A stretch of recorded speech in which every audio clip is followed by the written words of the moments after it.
Hello, मैं रमान उपमा आप सभी का स्वागत करती हूँ। मैं अभी एक राम विवाह का गीत सुना रही हूँ। अच्छा लगे तो लाइक शेयर कमेंट करना ना भूलें और चैनल को सब्सक्राइब करें।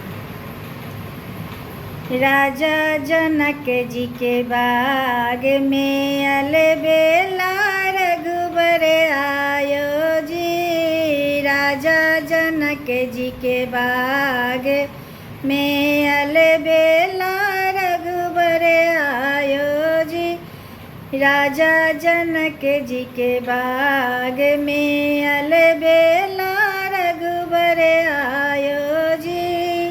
सोने के थारी में बिरिया लगाओल, सोने के थारी में बिरिया लगाओल, बिरिया चावन आयो जी। राजा जनक जी के बाग में अलबेला रघुबर आयो जी।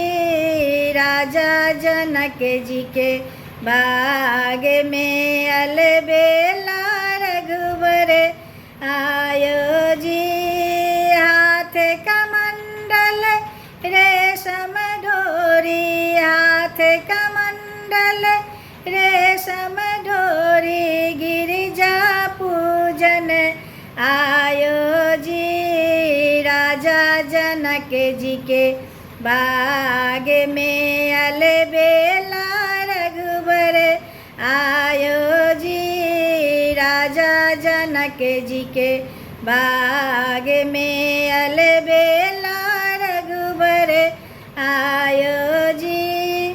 सोने के थारी में गंगा जल पानी, सोने के थारी गंगा जल पानी, पनिया पीवन आयो जी। राजा जनक जी के बाग में अलबेला रघुबर आयो जी। राजा जनक जी के बाग में अलबेला रघुबर आयो जी। राजा जनक जी के बाग में अलबेला